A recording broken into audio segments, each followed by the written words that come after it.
छत्तीसगढ़ की सियासत में, राजनीति में अजीत जोगी एक ऐसी शख्सियत हैं जिनको दरकिनार नहीं किया जा सकता। और ऐसी शख्सियत जब कभी भी चुनाव को लेकर कोई स्टेटमेंट जारी करते हैं तो उस पर बहुत देर तक कायम खुद नहीं रह पाते। याद होगा आपको, अमित जोगी ने पिछले दिनों ये बात कही थी कि कोरबा सीट से जोगी चुनाव लड़ सकते हैं और इस बात की पूरी तैयारी, पार्टी के भीतर फैसला हो गया।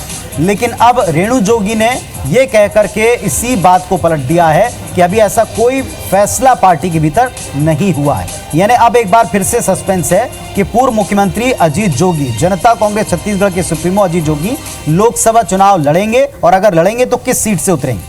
सियासत इस पर गरमाई हुई है। यह भी याद होगा आपको कि मुख्यमंत्री भूपेश बघेल ने इस बात पर कटाक्ष भी किया था कि पहले जोगी ये तो तय कर लें कि कहां से और किस सीट से वो चुनाव लड़ने वाले हैं, इसके बाद उसकी चुनौती के बारे में बात करेंगे। इसके पहले विधानसभा चुनाव में भी आपको याद होगा, राजनांदगांव से ओंकार भरी, इसके बाद में आखिरकार मरवाही सीट से उन्होंने चुनाव लड़ा था।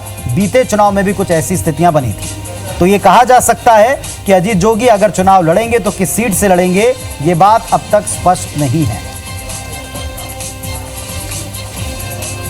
की कोर कमेटी ने आदरणीय अजीत जोगी जी को अधिकृत किया है। वे बहन मायावती जी से बातचीत करेंगे और उसके बाद वे निर्णय लेंगे। अजीत जोगी जी ने ऐसा कोई निर्णय नहीं लिया है, ये एक भ्रम की स्थिति है और उचित समय पर पार्टी निश्चित ही निर्णय तो लेना ही पड़ेगा। कुछ न कुछ निर्णय लेगी जो देश के हित में होगा, प्रदेश के हित में होगा।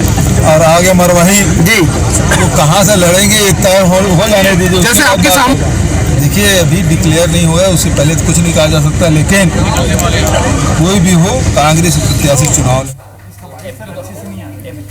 चलिए, तो कहां से चुनाव लड़ेंगे बात स्पष्ट नहीं है। यह भी आपको याद होगा, अजीत जोगी जी से सवाल पूछा गया था कि किन मुद्दों पर चुनाव लड़ेंगे, तो उन्होंने ये भी कह दिया कि राष्ट्रीय दल दरअसल उनके वचन पत्र का, घोषणा पत्र की कॉपी कर लेते हैं, इसीलिए वो ये भी नहीं बताएंगे किन मुद्दों पर लड़ेंगे। तो ना ये स्पष्ट है कि कहां से लड़ेंगे और किन मुद्दों पर लड़ेंगे। वो खुद ही कह चुके हैं कि बाकी के लोग जो है कॉपी कर लेते हैं, इसलिए वो अभी नहीं बताएंगे।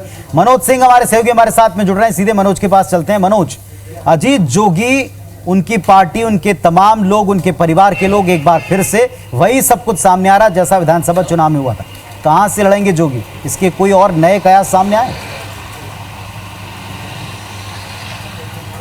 बिल्कुल, देखिए इसे जोगी की एक स्ट्रेटेजी भी कही जा सकती है, क्योंकि विधानसभा चुनाव में भी उन्होंने कुछ ऐसा ही किया था ताकि इससे जो विरोधी खेमा है वो हलचल में रहे कि आखिरकार अजीत जोगी लड़ कहां से रहे, क्योंकि जो भी हो एक बड़ी शख्सियत है और वोटों को प्रभावित करने की क्षमता रखते हैं। यही वजह है कि इस बार इनकी पार्टी ने एक अभूतपूर्व सफलता भी पाई है और 7 सीटों के साथ पहली बार छत्तीसगढ़ के इतिहास में कोई तीसरी पार्टी एक नई शक्ति बनकर उभरी है। तो इस बार भी उनका दावा है कि लोकसभा में भी बेहतर प्रदर्शन करेंगे और उन्होंने दावा भी किया है कि लोकसभा वो इसलिए जीतना चाहते हैं ताकि दिल्ली के गलियारे जो है वो उनके लिए खुले। तो आज भी अजीत जोगी ने यही कहा है कि ये अभी तय नहीं है कि वो कहां से लड़ने वाले हैं, लेकिन बातों ही बातों में पुनीत जो इशारा उन्होंने किया है कि कोरबा लोकसभा क्षेत्र से लड़ने के लिए उनके पास बहुत सारे फोन आ रहे हैं। और यहां तक कि धर्मजीत सिंह जो लोरमी के विधायक हैं सीजे के, उन्होंने भी प्रेशर किया है कि अजीत जोगी कोरबा से ही चुनाव लड़े, चूंकि कोरबा लोकसभा क्षेत्र के अंदर ही मरवाही विधानसभा आता है और मरवाही विधानसभा ऐसा है जहां पे सीजे का एक बहुत बड़ा वोट बैंक है। पिछले चुनाव की बात करें तो अमित जोगी विधानसभा में वहां से जीते थे और तकरीबन 45,000 की वोटों से लीड थी कांग्रेस